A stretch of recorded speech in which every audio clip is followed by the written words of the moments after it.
नमस्कार मंडळी, वंदना किचन मराठीमध्ये तुम्हा सर्वांचं खूप खूप स्वागत.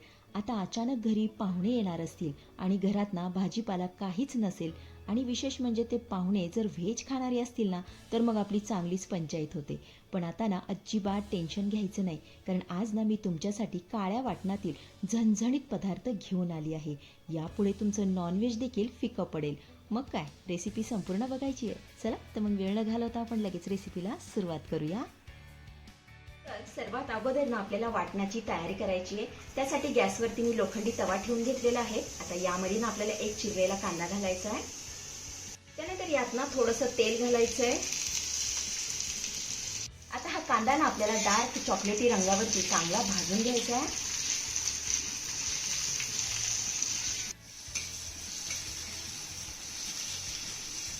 तर इथे तुम्ही बघू शकता आपला कांदा मस्त असा डार्क चॉकलेटी रंगावरती भाजून झालेला आहे. आता हा कांदा ना थोडासा साईडला करते. त्यानंतर छोटी अर्धी वाटी खोबऱ्याचे काप यामध्ये घालायचे. आता हे खोबऱ्याचे काप देखील आपल्याला चॉकलेटी रंगावरती चांगले भाजून घ्यायचे.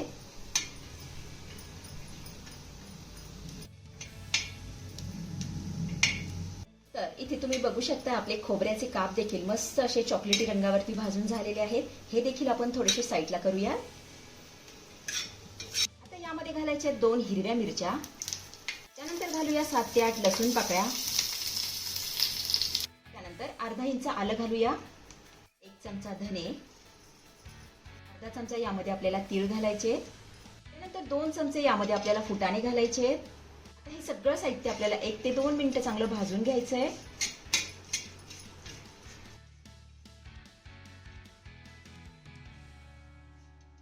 तर इथे तुम्ही बघू शकताय आपलं सगळं साहित्य चांगलं भाजून झालेलं आहे. आपण आता हे काढून घेऊया आणि थंड होण्यासाठी थोडा वेळ बाजूला ठेवूया.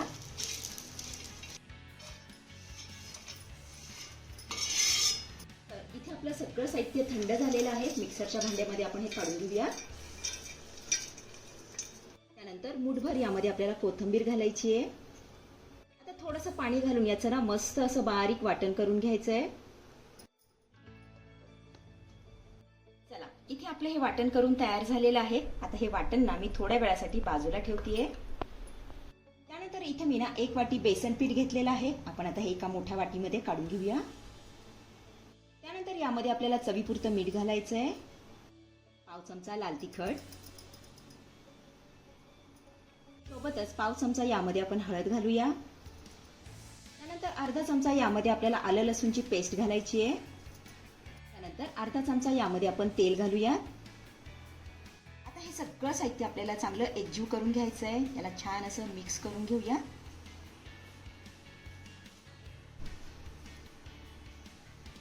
तर यामध्ये घातलेलं सगळं साहित्य मी चांगलं मिक्स करून घेतलेलं आहे. आता ना यात ना थोडंसं पाणी घालायचं आहे आणि याचा घट्ट गोळा आपल्याला मळून घ्यायचा आहे. पाणी आपण यामध्ये थोडं थोडं करूनच घालूया. त्याला चांगलं मळून घ्यायचं आहे.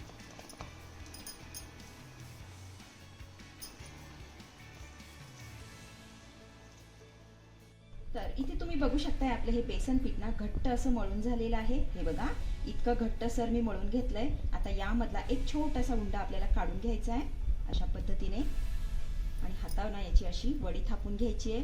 वडी आपल्याला आबडधोबडच थापायची, याला खूप जास्त आकार देत बसायचा नाहीये. हे बघा, आता अशा पद्धतीने आपण सगळ्या वड्या काढून घेऊया.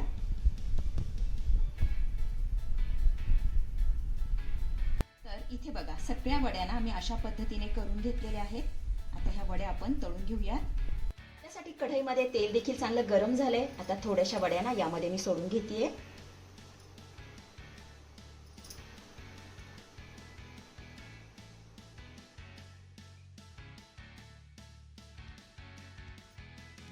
आता ह्या वड्या ना आपल्याला हलक्या सोनेरी रंगावरती चांगल्या तळून घ्यायच्या.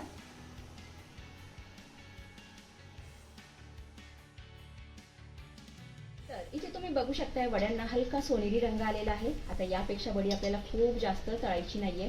आपण आता ह्या वड्यांना काढून घेऊया.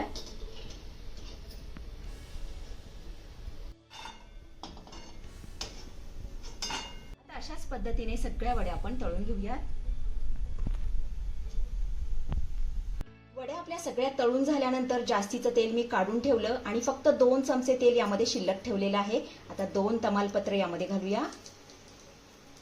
त्यानंतर एक दालचिनीचा तुकडा यामध्ये घालायचा आहे. त्यानंतर एक बारीक चिरलेला कांदा यात घालूया. सोबतच एक बारीक चिरलेला टोमॅटो घालायचा आहे. आता हा कांदा आणि टोमॅटो आपल्याला चांगला मऊसूर होईपर्यंत परतून घ्यायचा आहे.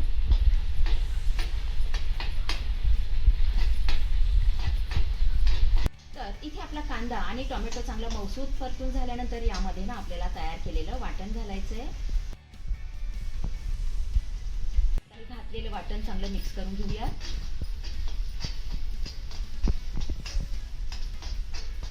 वाटण आपलं चांगलं मिक्स करून झाल्यानंतर यामध्ये ना आपण काही सुके मसाले घालूया. 1 चमचा यामध्ये आपल्याला घरी बनवलेला काळा मसाला घालायचा आहे. अर्धा चमचा काश्मीरी लाल मिरची पावडर यामध्ये घालूया. पाव चमचा हळद. अर्धा चमचा यामध्ये आपल्याला चिकन मसाला घालायचा आहे. अर्धा चमचा गरम मसाला. आता हे सगळे मसाले आपल्याला तेल सुटेपर्यंत चांगले परतून घ्यायचे.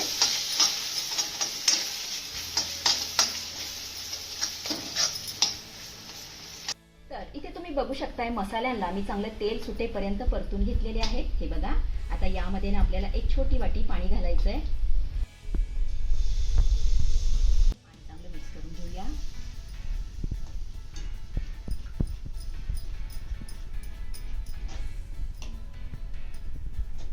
आता 2 मिनिटांसाठी यावरती झाकण ठेवायचंय म्हणजे आपले मसाले चांगले शिजले जातील. 2 मिनिटांनंतर यावरचं झाकण काढूया. तर इथे तुम्ही बघू शकता आपले मसाले मस्त असे शिजले गेले आहेत. आता आवश्यकतेनुसार यामध्ये पाणी घालायचंय म्हणजे तुम्हाला ग्रेव्ही किती घट्ट किंवा पातळ हवी त्यानुसार यामध्ये आपल्याला पाणी घालायचंय. तर यामध्ये ना मी 1 ग्लास गरम पाणी घालतेय. आता चवीपुरतं मीठ घालूया. छान मिक्स करून घ्यायचंय.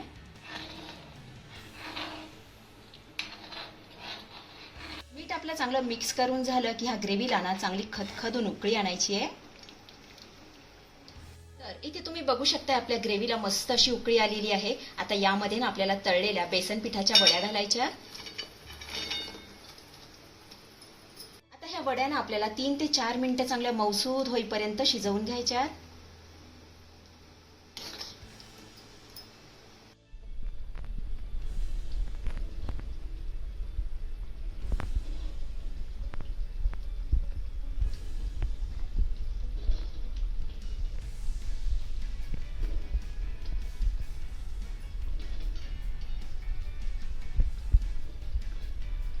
तर 3 ते 4 मिनिटं ह्या वड्या मी चांगल्या मऊसूद शिजवून घेतलेल्या आहेत. हे बघा. आता यामध्ये घालूया बारीक चिरलेली कोथिंबीर. तर इथे आपली बेसन वडीची झणझणीत भाजी बनून तयार झालेली आहे. चवीला एकच नंबर लागते. अतिशय साधी आणि सोपी रेसिपी आहे. नक्की करून बघा. आपण आता ही भाजी काढून घेऊया.